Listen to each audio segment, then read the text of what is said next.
আওয়ামী লীগের গর্ব করার মতো এই ব্যারিস্টার সুমনই আছে, আর কেউ গর্ব করার মতো কিছু নাই, সবাই চোর। আমি যখন সেই পবিত্র জিনিসকে অপবিত্র প্রমাণ করছি তখন তারা হাই হাই শুরু করছে যে আমাদের তো পবিত্রটাও অপবিত্র। কিন্তু ব্যারিস্টার সুমনের ইতিহাস ভুলে গেলে হবে না। এই ব্যারিস্টার সুমন তো সেই লোক, যেই লোকটা সুপ্রিম কোর্টের ভেতরে প্রসিকিউটর থাকা অবস্থায় কোরআনের পাখি আল্লামা সাঈদীকে কেমনে শাস্তি দেওয়া যায় এই জন্য তিনি কাজ করেছে। বাংলাদেশের যে আলেমদের ফাঁসি হয়ে গেছে, শাস্তি ভোগ করেছে, তাদের বিরুদ্ধে তিনি কাজ করেছে। এমনকি বাংলাদেশে ভাস্কর্য বিরোধী, মূর্তি বিরোধী যখন আন্দোলন হয়েছিল, এই ব্যারিস্টার সুমন বলেছিল ভাস্কর্য মূর্তির বিরুদ্ধে যারা কথা বলে এই আলেমগুলো হলো রাজাকারের বাচ্চা। ব্যারিস্টার সুমন যত বড় ব্যারিস্টার কিংবা যত ভালো এমপি হোক না কেন, আমরা কিন্তু ব্যারিস্টার সুমনের ইতিহাসকে ভুলতে পারি না। তিনি যখন ট্রাইব্যুনালে প্রসিকিউটর উকিল ছিলেন তখন কিন্তু দেলোয়ার হোসেন সাঈদী থেকে শুরু করে আলেমদের ফাঁসির জন্য কিভাবে লড়েছিলেন সেটা কিন্তু মানুষ ভুলবে না। 2010 সালের কথা কিন্তু আমরা ভুলি নাই।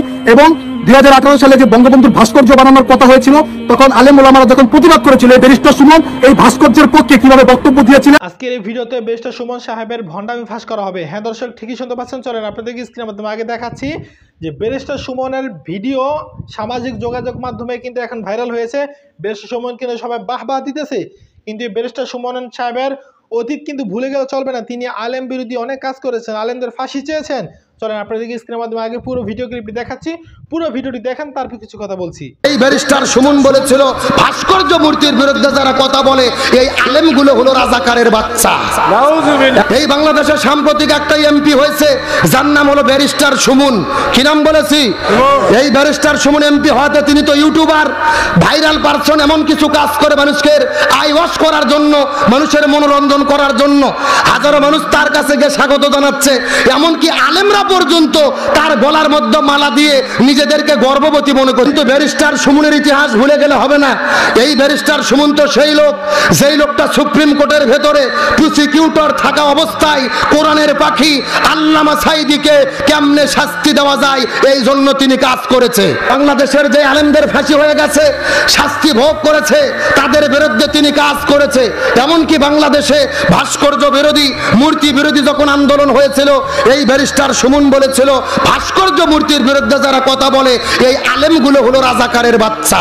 এখন আপনাদের কাছে আমার প্রশ্ন, যারা আলেমদের ফাঁসির জন্য কাজ করে, আলেমদের জেলে ঢোকানোর জন্য কাজ করে, আলেমদেরকে রাজাকার বলে, তাকে কি আমরা কখনো সমর্থন করতে পারি?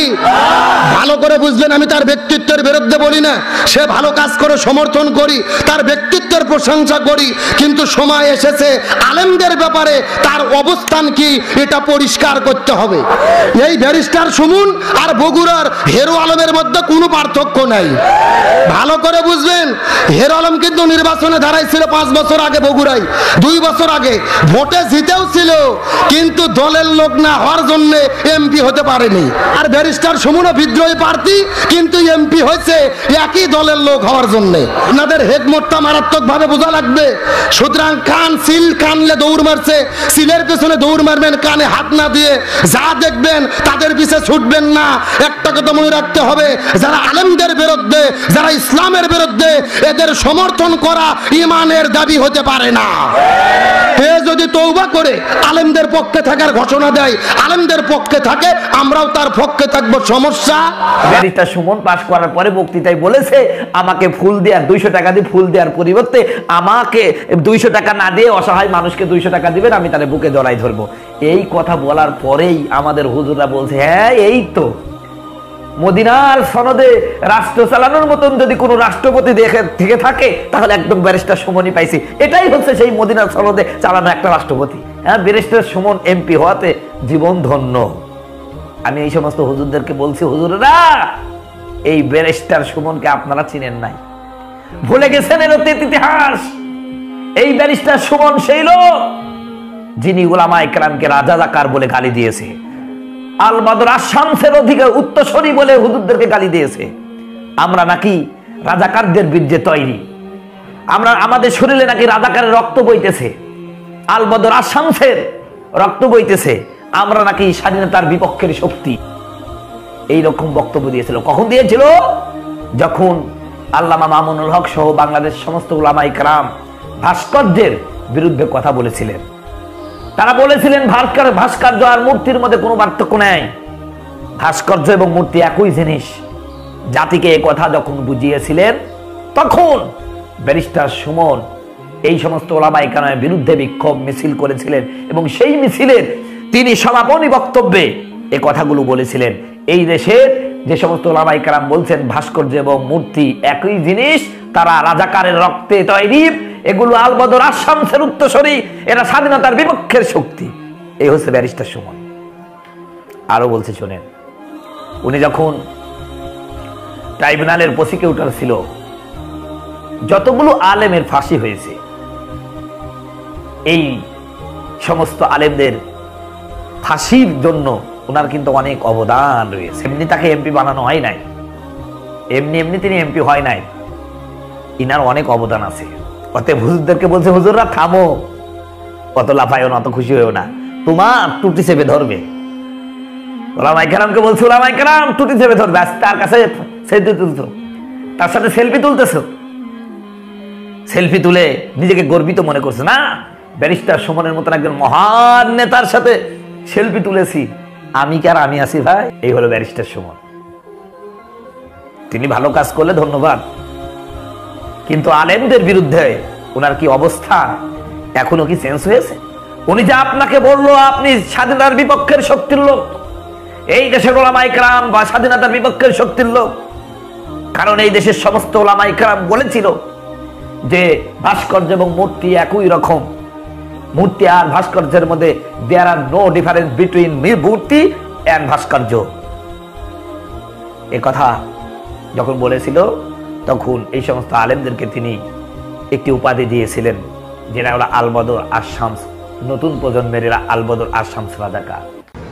আমি দেখবেন যে 71 সালে, আমি জানি না আপনাদের খেয়াল আছে কিনা, 71 সালে যারা বলছেন যে যারা পাকিস্তানের বিরোধিতা করবে তারা আর মুসলমান থাকবে না, এই সব কথা যারা বলছেন, তারা এই সব কথা বলে তো আর পাকিস্তানকে আটকাইতে পারেন নাই, এই দেশে রাখতে পারেন নাই। এই আপামর মুক্তিযোদ্ধারা এই দেশটারে জয় করে নিয়েছিল। আপনি খেয়াল করে দেখবেন, এদের বংশধররাই আজকে বলে যে এইটা মূর্তি, এইটা প্রতিমা, এই সব কথা বলে। এইবারও এই স্বাধীনতার সপক্ষের সরকার এবং সরকারের বিরোধিতা করার জন্যই ইসলাম প্রতিষ্ঠা এদের কোনো উদ্দেশ্য না, এদের উদ্দেশ্য হচ্ছে গিয়ে প্রকৃত অর্থে এই সরকারের পতন। আপনি একটা জিনিস খেয়াল দেখবেন, পাকিস্তানে যখন ভাস্কর্য হয় তখন এরা বলে এটা পবিত্র, সৌদি আরবে যখন ভাস্কর্য হয় তখন বলে পবিত্র, যখন ইরানে হয়, যখন তুরস্কতে হয় তখন বলে এটা, যদি এরদোয়ানের যখন ভাস্কর্য হয় তখন বলে পবিত্র। একমাত্র বাংলাদেশের জাতির পিতা, যার ভাস্কর্য হওয়ার পর, যেটা আমাদের বাঙালিদের অনুভূতির সাথে সম্পর্কিত, পৃথিবীর কোনো জায়গায় পাবেন না যে অনুভূতিতে আঘাত দেওয়া হয়। আরে আমাদের মহানবী মুহাম্মদ মুহাম্মদ সাল্লাল্লাহু আলাইহি ওয়াসাল্লাম তো কোনোদিন ধর্ম প্রচার করতে গিয়ে কারো অনুভূতিতে আঘাত দেন নাই। আর এরা এখন সামান্য এই 2 দিন আপনারা দেখবেন খেয়াল করে, আমার কাছে মনে হইতেছে, আমি জানি না আপনারা এটা বিশ্বাস করবেন কি, আমার মনে হইতেছে যারা মূর্তি এবং ভাস্কর্যের বিতর্ক যারা শুরু করছে, এরা হচ্ছে গিয়ে রাজাকার, আলবদর, আলশাম যুদ্ধাপরাধীদের এরা আত্মা ভয় করছে এদের উপরে। আমি নাই রে, দেখবেন সরকার কিন্তু এদের ফান্ড কোন জায়গা থেকে আসতেছে, তারা কোথা থেকে টাকা পাইতেছে, এরা এখন আর ওয়াজ করার দরকার নাই। করোনাকালীন সময়ে দেখবেন এমনিতে তো ওয়াজ হয় না, এরা এই টাকা ফান্ড এরা কোথা থেকে পাইতেছে। আমি সরকারের কাছে দাবি জানাবো, যারা এই ভাস্কর্য ভাঙচুর করছে তাদের দৃষ্টান্তমূলক শাস্তি তো দিতেই হবে, এবং আপনারা একটু যাচাই করে দেখেন যারা ভাঙছে তাদেরকে রাষ্ট্রদ্রোহ মামলায় আনা যায় কিনা, এইটা সিনিয়ররা ভাববে। বঙ্গবন্ধু মানেই বাংলাদেশ, বঙ্গবন্ধু মানেই স্বাধীনতা, আর বঙ্গবন্ধুর যারা আমরা এই অনুভূতি ধারণ করি। তোরা পুরো ভিডিও ক্লিপটি দেখলেন এবং ব্যারিস্টার সুমন সাহেবের কথাগুলো শুনলেন। ব্যারিস্টার সুমন সাহেব সব কিছু ভালো কাজ আগেও করেছে, এখন করতেছি, কিন্তু মাঝখানে একটা কাজ তিনি অন্যায় করে ফেলেছেন, হয়তো তেলবাজি করতে গিয়ে। ব্যারিস্টার সুমন সাহেব আবার তেলবাজি করতে একটু খুব ভালোবাসেন, আর সেটা হচ্ছে যে তিনি যখন মূর্তি বিরোধী আন্দোলন চলছে তখন তিনি যে বলেছে যে যারা মূর্তি বিরোধী আন্দোলন করে তারা হচ্ছে রাজাকারের বাচ্চা আর কি, ঠিক আছে, আর যারা মূর্তির পক্ষে তারা হচ্ছে একেবারে ফেরেস্তা, ঠিক আছে। তো এই মুরগি চোরা শাহরিয়ার কবির রাজাকার, এটা মানে পাগলও জানে ছাগলও জানে, অথচ তিনি একজন মন্ত্রী বসে রয়েছে। কারণ কি, ওই যে তেল দিতে পারতেছে, এই দেশে যে তেল দিতে পারবে সেই এমপি হয়ে যাবে, মন্ত্রী হয়ে যাবে। সে আগে রাজাকার থাকুক, নাহলে জায়গার থাকুক, ঠিক আছে, সে এখন তেল মারতেছে, বাস এখন তিনি বড় এমপি বড় মন্ত্রী। আর এই দেশে যারা হক কথা বলবে, উচিত কথাগুলো বলবে, ভালো কাজ করবে, তাদেরই অবস্থা খারাপ। কারণ হচ্ছে দেখেন বর্তমান সময়ে এই যে ব্যারিস্টার সুমন খুব ভালো কাজ করতেছে, ভালো কথা, কিন্তু আলেমরা কোন জায়গা দিয়ে খারাপ কাজ করছে দেখান। আলেমরা কোন জায়গা দিয়ে খারাপ কাজ করছে একটা বার দেখান। কোনো কাজই খারাপ কাজ করে নাই। কিন্তু ওই যে মূর্তির বিরুদ্ধে কথা বলছে, মূর্তির বিরুদ্ধে কথা বলবে না কেন? মুফতি ফজলুল করিম শাইখ একটা কথা বলেছেন যে মূর্তির বিরুদ্ধে আসলে আমরা কথা বলি না, কথা এগুলো যেহেতু না জায়েজ কাজ, সেই ক্ষেত্রে আমরা এদের বিরুদ্ধে কথা বলি। কারণ কি? কারণ হচ্ছে যে দেখেন এই যে বর্তমানে এখন আপনারা আওয়ামী লীগ ক্ষমতা আছে, এখন বঙ্গবন্ধু শেখ মুজিবুর রহমান সাহেবের মূর্তি ভাস্কর্য যেটা বলেন, এটাকে আপনারা বানায় রাখছেন। যখনই বিএনপি আসবে, জামাত আসবে বা অন্য কোনো একটা দল আসবে, আসতে দেরি, এই মূর্তি ভাঙতে আর দেরি হবে না। কিন্তু আপনারা যদি একটা মসজিদ, মাদ্রাসা এরকমভাবে আরও এমন কিছু কাজ করেন যেগুলো অন্য কোনো দল তো দরকার, কার বাবার ক্ষমতা নাই, অন্য কোনো বিধর্মীরা আসলে সেই সমস্ত মসজিদ, মাদ্রাসা বা ভালো এতিমখানা এগুলো উঠিয়ে দেওয়ার কিন্তু ক্ষমতা রাখে না, সেগুলো করেন। সেগুলো না করে মূর্তি করতেছেন। এইগুলো মূর্তি করলে আরও সবের পরিবর্তে আরও আজাব পাবে, এরকম কথা মুফতি ফজলুল করিম শাইখ বলেছিলেন। সেগুলো না করে তারা কি কথা মূর্তি বানায়, ভাস্কর্য বানায়, আবার তেল মারতে গিয়ে বলা যারা মূর্তির বিরোধী করে তারা কি রাজাকারের বাচ্চা। চিন্তা করতে পারেন। তো জাকার কোনো কথা ভিডিওটি সর্বোচ্চ শেয়ার করে দিবেন। আল্লাহ হাফেজ। আমার আম্মা কইলাম রেজ বুজুরের মুরিদ, আপনারা জানেন না এটা? আম্মা আমার দরবারে এমন মুড়ি মানে নিজের জীবন না দিয়ে দিবে, বাড়ি সার্ভে, ঘর সার্ভে, পুত সার্ভে, সব সার্ভে দিতে হবে না। আমি বুঝি না। ফার্ম দিস না। বাংলার যে তাওহীদি জনতা আছে, এই তাওহীদি জনতা এই ভণ্ড গিয়াসউদ্দিন তাহিরকে যেখানে পাবে সেখানে ধোলাই করবে, ঠিক কিনা আওয়াজ করে বলেন।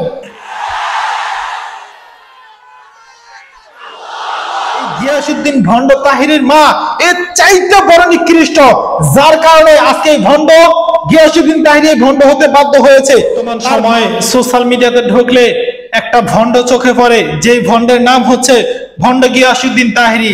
এই ভণ্ড এক এক সময় এক একজন আলেমকে নিয়ে বদনাম করে। কিছুদিন আগে আমাদের কলিজার টুকরো মাওলানা মিজানুর রহমান আজহারি হুজুরের বিরুদ্ধে কথা বলেছে, বিভিন্ন ভাবে মিথ্যাচার করেছে। এখন আবার আমাদের প্রিয় শায়েখ আহমদুল্লাহ হুজুরকে নিয়ে মিথ্যাচার করতেছে। এরকম ভাবে এক এক সময় এক একজন আলেমকে নিয়ে মিথ্যাচার করে। আমি মনে করেছিলাম এই লোকটা হয়তো খারাপ, তার মা সম্ভবত ভালো হবে, কিন্তু এই বদমাইশের মা, এই গিয়াসউদ্দিন ভণ্ড তাহিরের মা এর চাইতে বড় নিকৃষ্ট, যার কারণে আজকে এই ভণ্ড গিয়াসউদ্দিন তাহিরি ভণ্ড হতে বাধ্য হয়েছে। তার মা যেহেতু খারাপ, এই জন্য তার সন্তান অর্থাৎ এই ভণ্ড গিয়াসউদ্দিন তাহিরি তিনি নিজেও ভণ্ড হয়েছে এবং তিনি মিথ্যা এবং প্রতারক হয়েছে। আমি এই কথা বললাম যে তার মা খারাপ হয়েছে, আমার নিজের কানে শোনা, আমার নিজের চোখে দেখা ভণ্ড গিয়াসউদ্দিন তাহিরিকে পাশে বসে আরেকজন ভণ্ড যার নাম হচ্ছে রিজভী, সম্ভবত এই রিজভী বলতেছে যে এই গিয়াসউদ্দিন তাহিরির মা এরকমই আমার পাগল, মানে রিজভী বাবার পাগল, যে এই রিজভী বাবার জন্য তার স্বামীকে ত্যাগ করতে পারে, এই রিজভী বাবার জন্য গিয়াসউদ্দিন তাহিরিকে সে বাদ দিয়ে দিতে পারে, অর্থাৎ এই রিজভী বাবার জন্য দুনিয়ার সব কিছুকে ত্যাগ করতে পারে, কিন্তু এই রিজভী বাবাকে সে ত্যাগ করবে না। এই যে ভণ্ডের মুখে নিজ কানে শোনা এবং নিজ চোখে দেখা একজন ভণ্ড যদি এরকম কথা বলতে পারে যে তার সন্তানকে পর্যন্ত তালাক দিতে পারে, তার স্বামীকে তালাক দিয়ে দিতে পারে, কিন্তু সে তার পীর বাবাকে সে বাতিল করবে না বা সে বাদ দিতে পারবে না, চিন্তা করতে পারেন তার সন্তান কিভাবে ভালো হবে, তার সন্তান কিভাবে আগাম প্রিয় হবে, তার সন্তান কিভাবে দেশের জন্য ভালো করবে, তার সন্তান কিভাবে যুবকদের আইডল হবে। চিন্তা করে দেখেন তো, তিনি তো আমি মনে করি শয়তানের আইডল। এই ভণ্ড গিয়াসউদ্দিন তাহিরিকে বাংলার জনগণ কিভাবে চিনে? আপনি আমি ভণ্ড তাহিরিকে কিভাবে চিনি? খুব বড় স্কলার, খুব বড় আলেম, এইসব চিনি না। বাংলাদেশের জনগণ এই ভণ্ড গিয়াসউদ্দিন তাহিরিকে কিভাবে চিনে?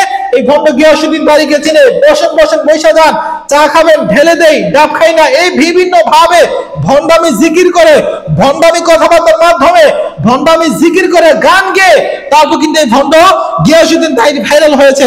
আজকে একটু ভাইরাল হয়ে আজকে বড় বড় স্কলারদের বিরুদ্ধে কথা বলতেছে, শায়েখ আহমদুল্লাহ হুজুরের মতো আলেমের বিরুদ্ধে কথা বলে, মাওলানা মিজানুর মাজারি হুজুরের মতো আলেমের বিরুদ্ধে কথা বলে। আজকে এই প্রোগ্রাম থেকে এই ভণ্ড তাহিরিকে 48 ঘন্টা আলটিমেটাম দিলাম, যদি এই 48 ঘন্টার মধ্যে এই ভণ্ড তাহিরি বাংলার জনগণের কাছে ক্ষমা না চায়, আলেম ওলামাদের কাছে ক্ষমা না চায়, তাহলে এই মঞ্চ থেকে বলে দিলাম আমি এবং বাংলার যে তাওহীদি জনতা আছে, এই তাওহীদি জনতা এই ভণ্ড গিয়াসউদ্দিন তাহিরিকে যেখানে পাবে সেখানে ধোলাই করবে, ঠিক কিনা আওয়াজ করে বলেন।